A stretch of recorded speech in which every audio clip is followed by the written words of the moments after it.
playground. We're not at a sporting event. There will be no outbursts. There will be no hollering out at anyone during today's proceedings. If you feel that you cannot conduct yourself in a manner that is professional, then now is the time to make your exit, because the court will not tolerate any outbursts.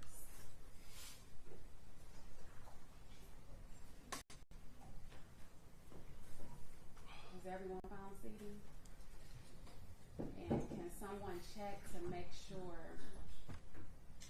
they can actually hear me over there? I would hate to.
Everybody have seats, whether they're here or otherwise. All the family members and friends, does everyone have a seat, whether here or any other courtroom? Guys, there's no standing in the courtroom, so you're going to have to find a seat or go down to the Zoom room.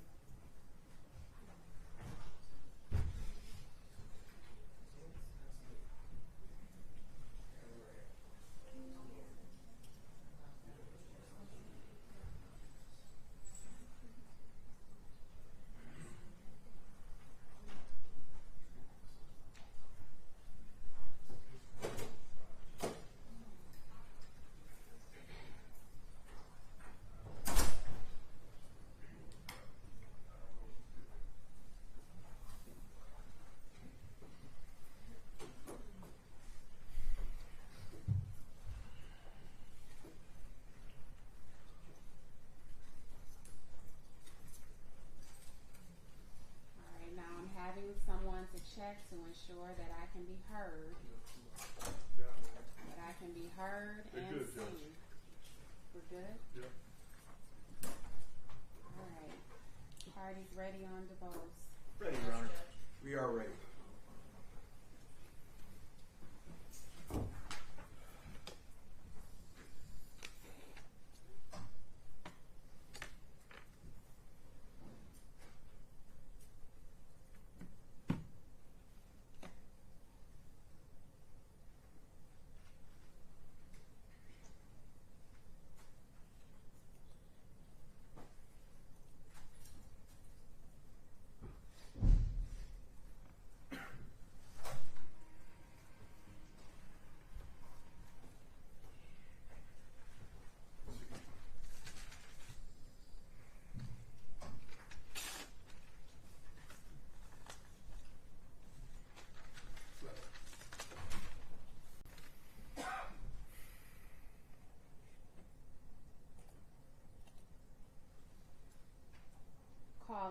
number 25-001446.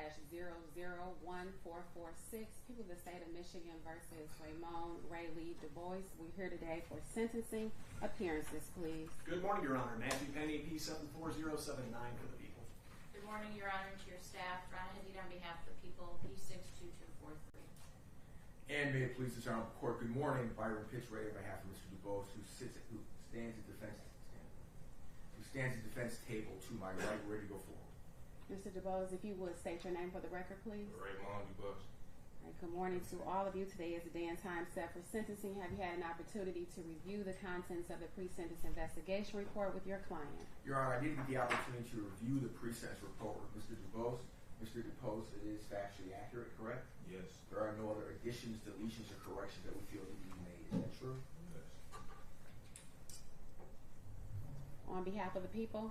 Your Honor, on behalf of the people, I do have some corrections to be made on page 2 of the basic information report.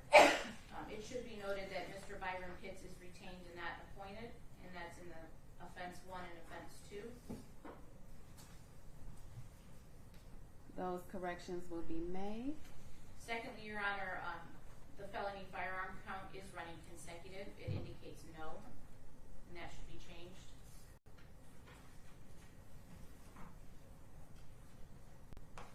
All right, that change has been made as well. And lastly, Judge, the calculation for the jail credit is incorrect. The defendant was arrested on June the 22nd of 2024. He was not charged on that day, so he gets 1 day for being incarcerated on that particular day. He was then arrested and arraigned on these charges on October the 30th of 2024 and remained in custody until July the 22nd of 2025. On that particular day, he was sentenced in Oakland County on his pending felony matter and was sentenced to prison on that day. Per the case law, he is not entitled to jail credit from July the 22nd until today's date. My calculation as to his jail credit is 267 days. I did speak with defense counsel about that. Yeah, we did. That's correct, Your Honor.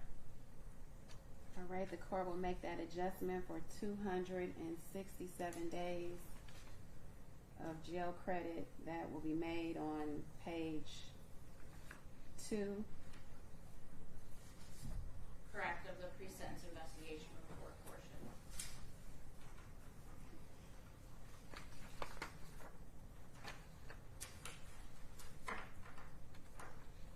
Any other corrections, deletions? No, Your Honor. Any victim impact statements to be made? Yes, Your Honor. We'll begin with Tammy Reckling, that is Deputy Reckling's mother. All right, Ms. Reckling can make her way to the podium.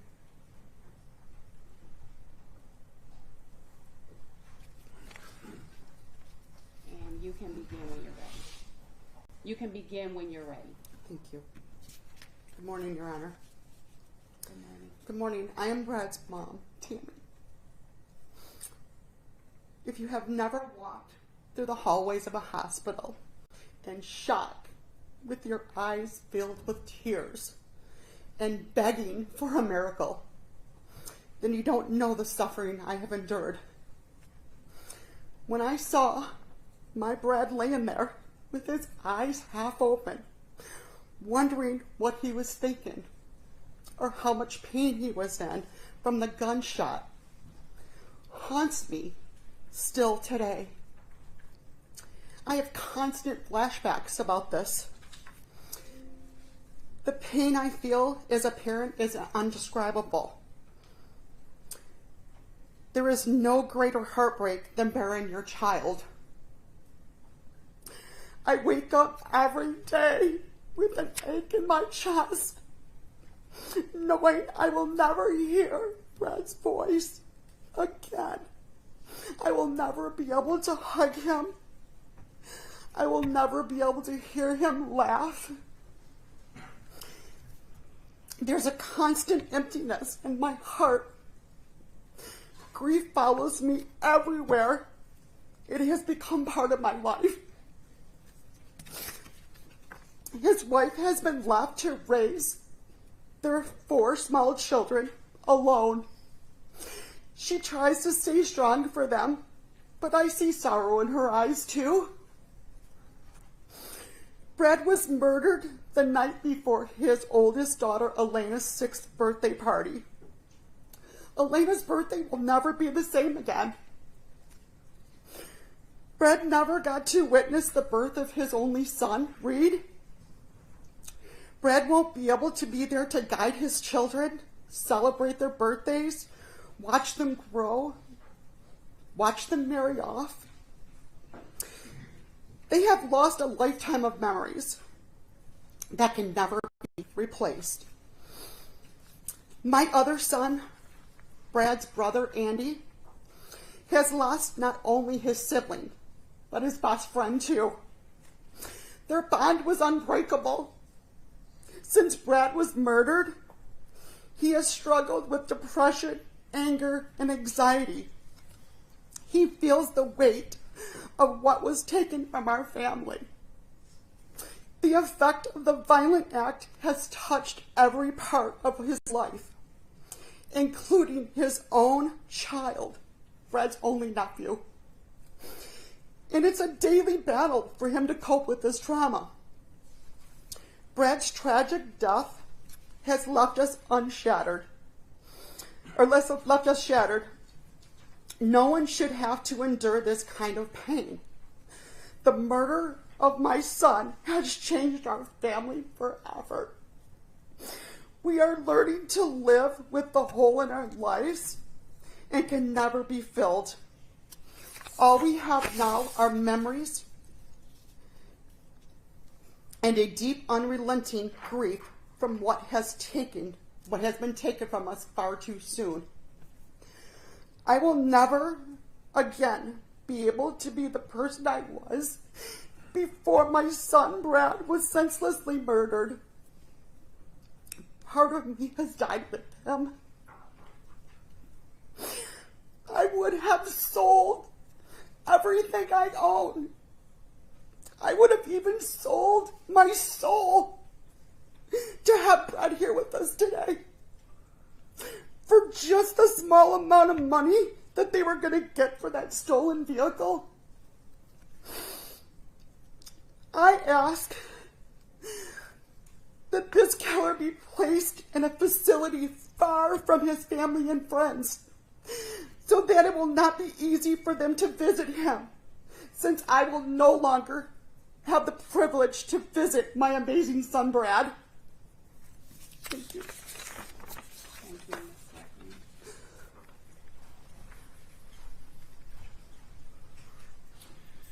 Your Honor, Deputy Reckling's father, Andy Reckling, has prepared a written statement, and he requested that I read it on his behalf.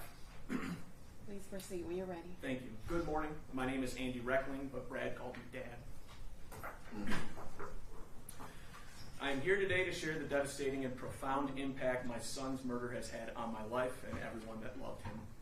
Brad was everything to me, from being my best friend to being the one that I could always rely on to be there for me, as I tried to be that person for him.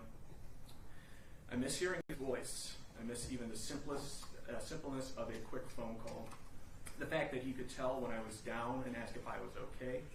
We were there for each other, to ask for guidance, to do home projects, and to make family gatherings great. My life will never be the same ever. There is never a time, a minute, or a second that I am not thinking of him. Time might make this pain easier for us, but I am ruined as a human being, and I fear I will never be whole again. Brad's murder has destroyed his mother, brother, grandparents, aunts, uncles, cousins, and friends, let alone the beautiful family he created with his wife, Jackie, his beautiful little girls, and the incredible son that Brad never even had the opportunity to meet in this world. They will never have this amazing human being in their lives to love them, to teach them things, or to be there to comfort them in their times of need. Our family has been broken into a million pieces, and I find myself crying with every single memory that goes through my thoughts. The grief is unbearable. Brad's life was stolen because of this senseless act of violence. The defendant destroyed his own life and his family's life.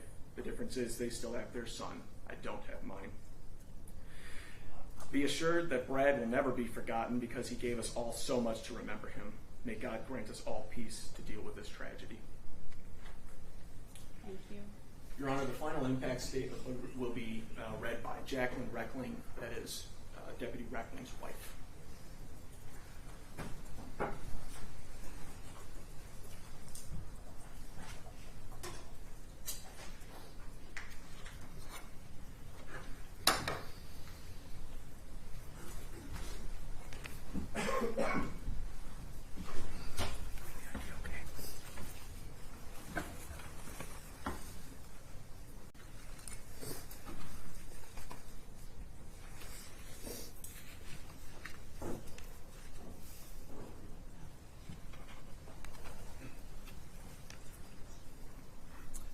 Judge, is there a setting that needs to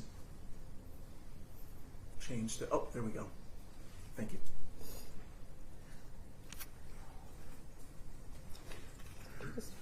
You can proceed whenever you're ready. Thank you. For those of you who don't already know me, my name is Jacqueline Reckling, Brad's wife. I'm a relatively private person, so bearing my life and grief out in the open here today is not something that I do lightly. However, from the moment that I was told that Brad was murdered while on duty, I felt a profound responsibility to make sure that the world sees the man behind the badge. Because to us, Brad was so much more than his uniform. He was our everything. Brad was an exceptional man, and while I may be biased, I can say with absolute certainty that I'm not just saying that out of love, I'm saying it because it's the proven truth. From the moment we met in high school, I knew that he had a selfless heart and an unwavering instinct to put others before himself.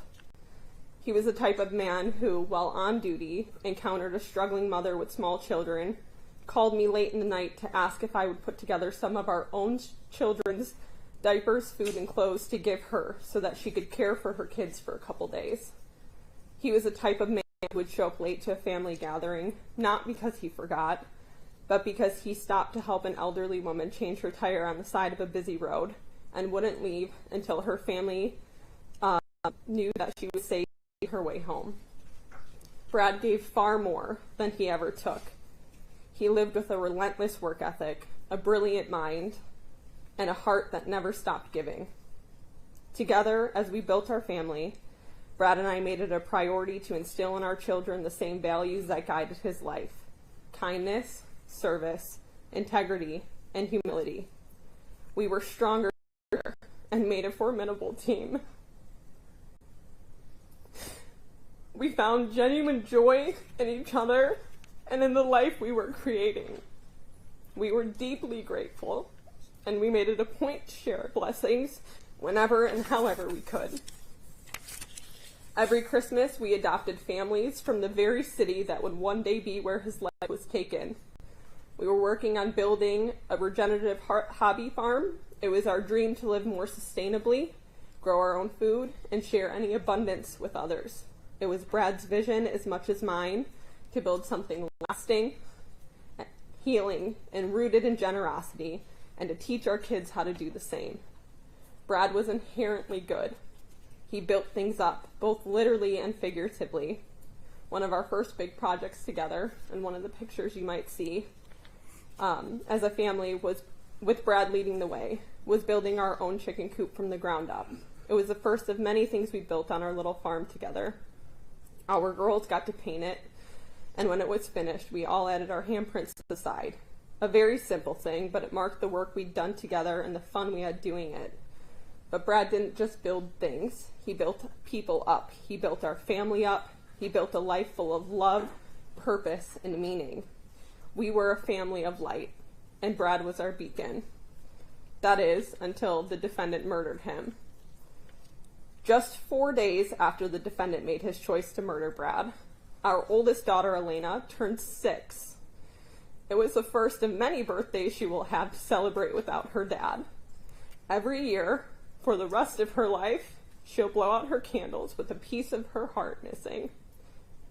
2 months after Brad was murdered, our second daughter, Isabella, started her first day of preschool, a milestone that should have been filled with pride and excitement, but instead was marked by absence. She didn't get to hold her dad's hand to calm her nerves, and every first day of school, from preschool to high school and beyond, will be missing the man who should have been right by her side. 4 months after Brad was murdered, our third daughter, Scarlett, used the potty for the first time. It may seem like a small thing, but in a house with small children, it was a very big moment. One that should have ended with Brad telling her how proud he was. But he wasn't there, and he never will be for any of her accomplishments still to come. 6 months after the defendant chose to murder Brad, I gave birth to our 4th child, our first and only son, Reed. Brad didn't even get the chance to know he was going to have a son. Reed was born into a world where his father no longer exists. He will never be held in Brad's arms, and he will never hear his voice or know firsthand the incredible man his father was. Because of the defendant's choice, I will never, ever have a complete picture of our family. There will always be a piece missing. Over the past year, I've had to do the unthinkable. Explain to a 6-year-old, a 4-year-old, and a 1-year-old that they will never see their dad again. For our youngest daughter, it's a concept she still can't fully understand. And so over and over again, throughout this year, I've had to explain to her that her dad isn't coming back. She's always said the same thing, but he's at work. And I have to tell her again and again that yes, he did go to work, but he died at work, and this time he isn't coming home like he always did before.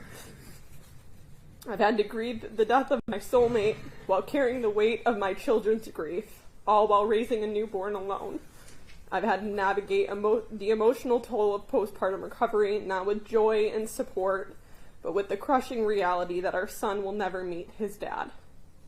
No part of this has been fair. No part of this should have ever been our reality. The defendant didn't just take the life of an extraordinary husband and father on June 22nd of last year.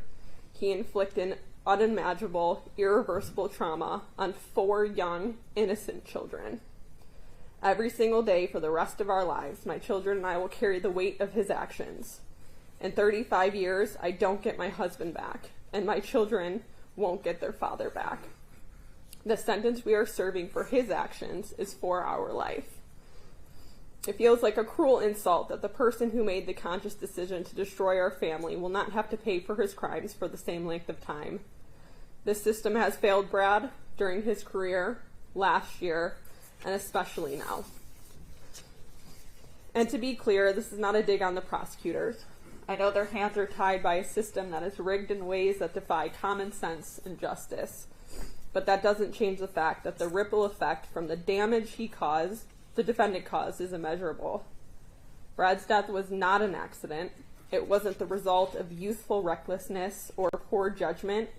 The defendant took a gun, aimed it at Brad, and pulled the trigger, fully intending to end his life.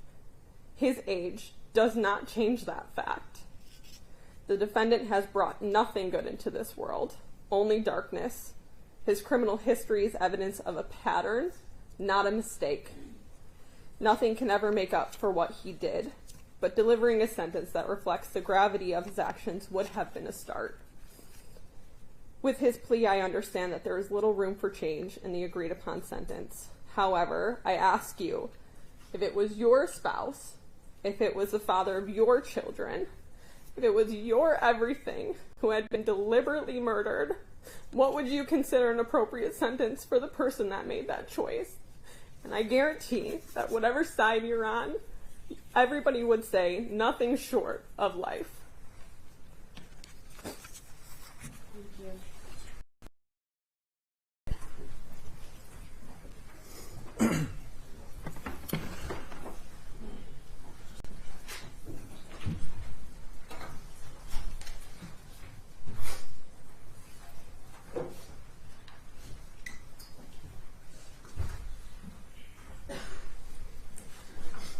Anything else on behalf of the people? Your Honor, we went over so much with the family during this entire process, and the reality of explaining the impact of the Miller case and what juvenile sentencing for first-degree murder actually means in real life. Those conversations were not easy. That reality, as you can clearly see, is something that is very difficult for victims to understand and to process. about how that can possibly be. And in those discussions and the resolution that was agreed to, I support the family's view that taking a measure of certainty rather than uncertainty about what his sentence, what the defendant's sentence will be, rather than subjecting themselves to years of appeals through a traumatic trial process, to shortcut all of that so they can finally start to move forward to close this 5301 Russell chapter of their lives so they can begin to truly start to try to heal, to find a new normal. I can't imagine what position that put them in and how that was processed, how that made them feel, but you can certainly see it in the impact statements that were just given. To be clear, they understand what the reality of Miller is, that hypothetically, yes, could the defendant have gotten life without parole after a trial, after sentencing, after a hearing? Maybe. But they made that difficult choice to agree to a sentence, to agree to a plea with this defendant, so they could stop that particular part of trauma. And I want to echo something that Jackie was saying about what she rightly latched onto, that this was not an act of youthful indiscretion. Shooting 4 times at a police officer who's trying to pull you over, that wasn't an accident. That was a conscious decision that a man with a gun made. An 18-year-old man drinking, getting a CPL. Those were decisions that that man made. In addition to the criminal enterprise that he ran, a criminal enterprise that started in November of 2023 and extended up until the time that he murdered Bradley Reckling. A criminal enterprise that involved no fewer than 3 carjackings, in addition to 5 stolen vehicles, in addition to 3 shootings that were linked to those stolen vehicles. That's not some impulsivity issue with a kid. No kid puts that together. Those were conscious decisions by a man who, as you can see in this courtroom, had family support. A man who had resources, had opportunities. A man who decided that he wasn't interested in those, but instead, that's the life that he wanted. That's how he's wired. This wasn't something that just happened because, oh, kids do silly things. These were man decisions, and he's getting a man punishment. But for purposes of Miller and the fact that we don't have guidelines to work on, the fact that there will be a parole hearing at some point in his life, presumably, I wanted to make sure that the record was absolutely crystal clear about who this person is. And I think the pre-sentence report and the investigator's report that was attached to it certainly starts to allude to it. This criminal enterprise that he ran had no fewer than 9 people involved in it.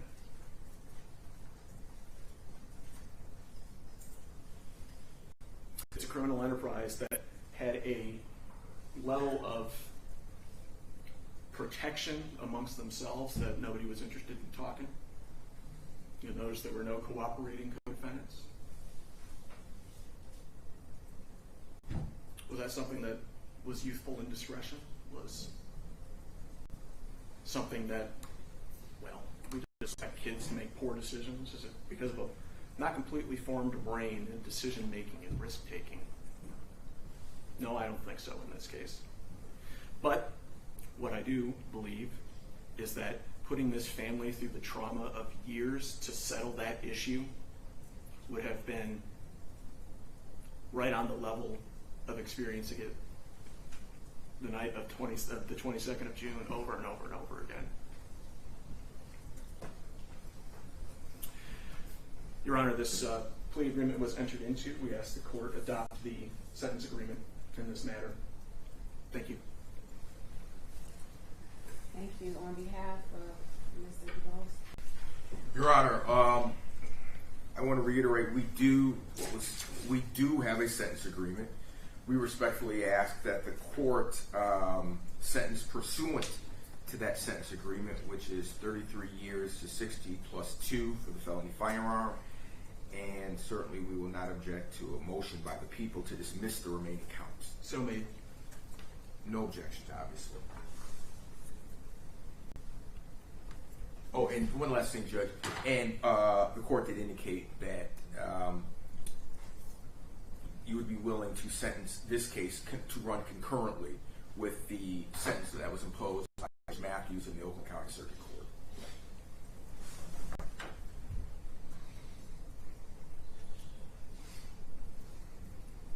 Mr. DuBose, today's day and time set for sentencing. Anything you would like to say to the court before the court imposes a sentence? Yes.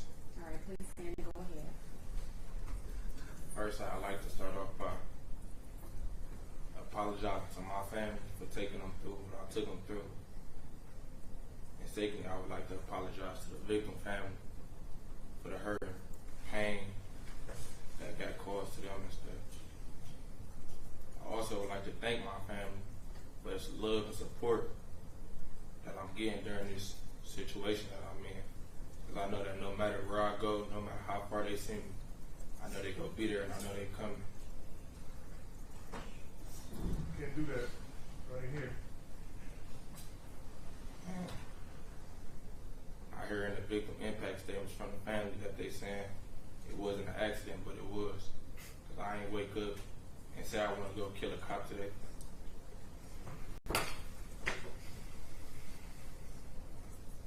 Things didn't work out how I was supposed to. And I didn't mean for things to happen the way that it was. If I knew that was a cop, I would have just ran. And lastly, I would like to thank my lawyer for giving me the sentence that he gave me. And I would like to thank the prosecutor for the sentence that he agreed upon. That's all I got to say. Thank you.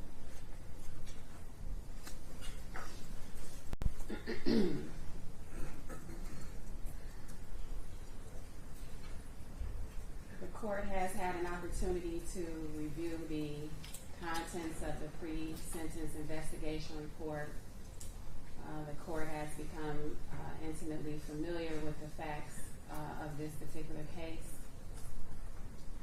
I note that it is unimaginable the level of strength, poise, and courage that it has taken for Ms.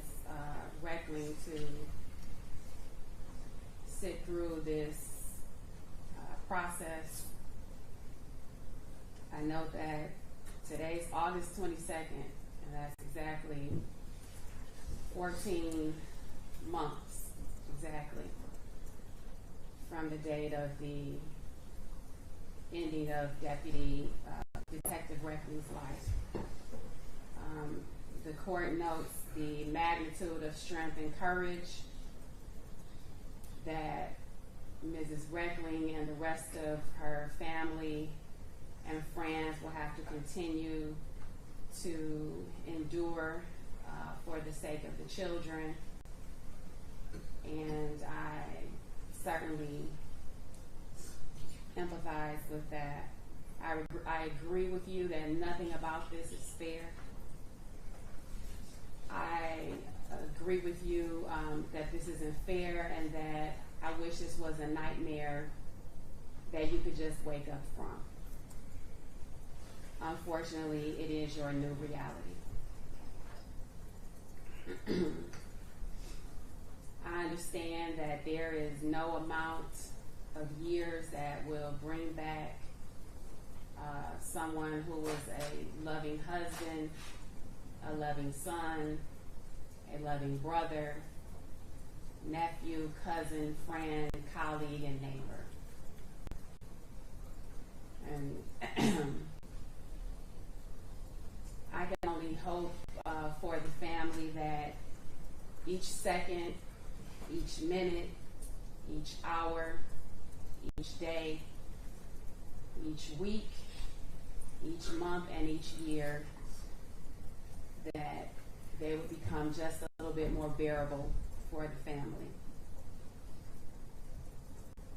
I can only suggest and hope that if you have not already done so, and this is to everyone who has been impacted by this particular case, that you seek whatever professional treatment is necessary so that you can be able to continue to go on and live your lives as best you can.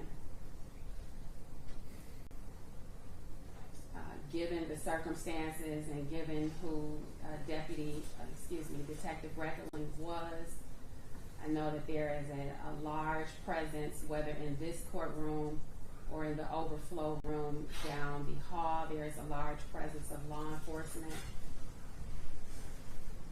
And I recognize that there are some difficult days ahead for you all as well as the family. But I would urge you to continue to wrap your arms around the family, especially those little ones. It's easy to be there now, but for years to come, there are going to be other events that Detective Reckling isn't present for, and certainly his colleagues can step in. So don't forget about moments such as first days of school and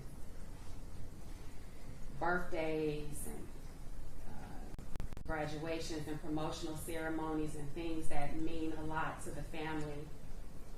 Show up for the family the way Detective Reckling has shown up for all of you. Don't wait for the family in need to ask. Just do. Just show up.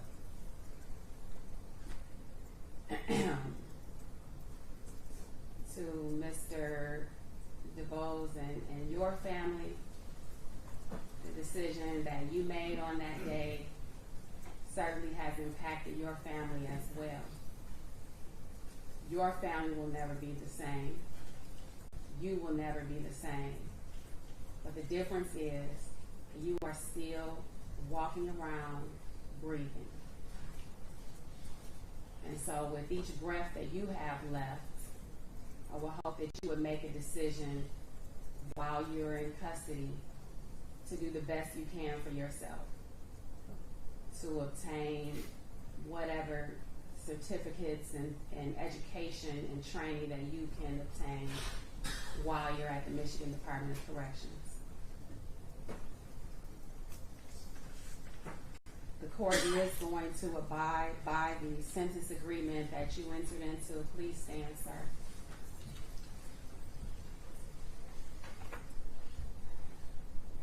And as to the conviction of homicide, murder of a peace corrections officer, the court does sentence you in pursuant to the sentence agreement to 33 to 60 years in the Michigan Department of Corrections. And with respect to the count of weapons, felony firearm, the court does sentence you to the statutory mandatory 2 years, which must be served preceding and consecutive to the homicide murder of a peace corrections officer. There is jail credit that will be attributed to the weapons, felony firearm. That jail credit will be 267 days. A motion was already made from the people to dismiss the remaining counts.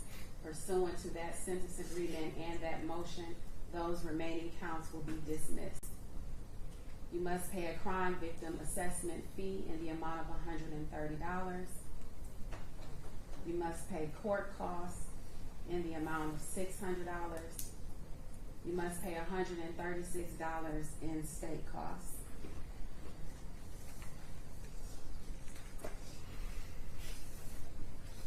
You may file an application for leave to appeal your conviction and sentence. And if you choose to do so, you must do so within 42 days.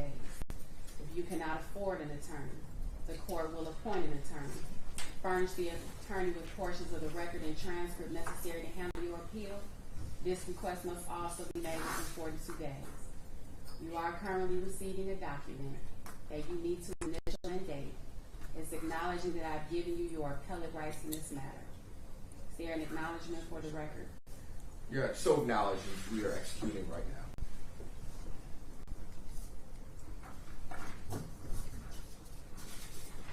At this time, Mr. DeBose is remanded to the Michigan Department of Corrections. Those who are in the courtroom, please remain in the courtroom until the deputies have determined how they're going to allow you to proceed out of the courtroom in an orderly fashion. And Judge, one last thing, if I may, I didn't want to interrupt. I'm sorry, and then also, the sentence should also note that this sentence is to be served concurrent with the Oakland County Circuit Court case that Mr.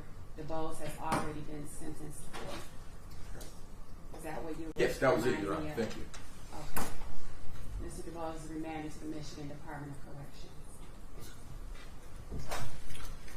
Thank you, Your Honor.